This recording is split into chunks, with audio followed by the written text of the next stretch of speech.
أعوذ بالله من الشيطان الرجيم بسم الله الرحمن الرحيم قل أي شيء أكبر شهادة قل الله شهيد بيني وبينكم وأوحي إلي هذا القرآن لأنذركم به ومن بلغ أئنكم لتشهدون أن مع الله آلهة أخرى قل لا أشهد قل إنما هو إله واحد وإنني بريء مما تشركون الذين آتيناهم الكتاب يعرفونه كما يعرفون أبناءهم الذين خسروا أنفسهم فهم لا يؤمنون ومن أظلم ممن افترى على الله كذبا أو كذب بآياته إنه لا يفلح الظالمون صدق اللہ العظیم۔ الحمدللہ، ابھی آپ کے سامنے سورہ انعام کی آیت نمبر 19 سے لے کے آیت نمبر 21 تک کی تلاوت کی سعادت حاصل ہوئی۔ سب سے پہلے ان آیات کا ہم ترجمہ کریں گے، پھر اس کے بعد مفسرین نے جو تفسیر بیان کی ہوگی وہ آپ کے سامنے ذکر کر دیں گے۔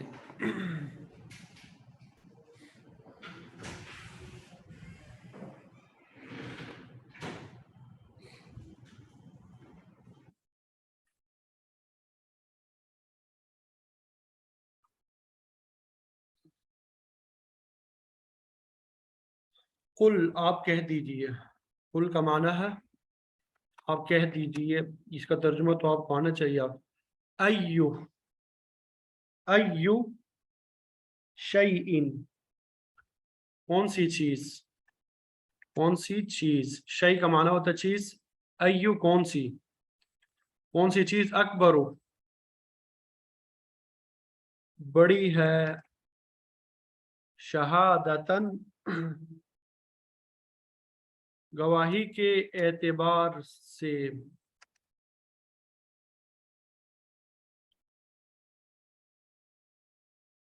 کون سی چیز بڑی ہے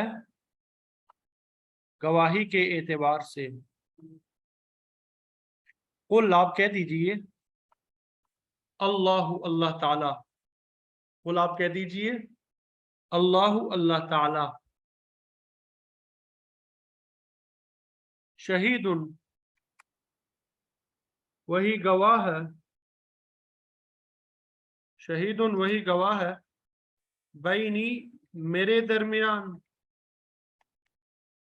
و بینکم اور تمہارے درمیان، شہید وہی گواہ ہے میرے درمیان اور تمہارے درمیان، وَأُوحِیَ اور وحی کی گئی، وَأُوحِیَ اور وحی کی گئی، الیہ میری طرف،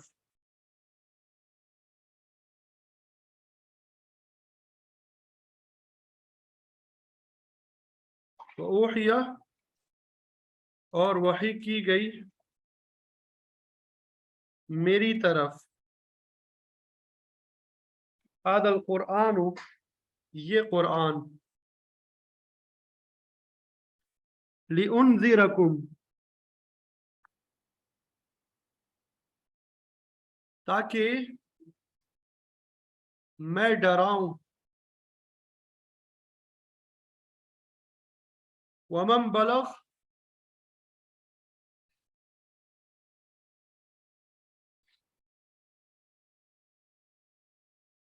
اور ان کو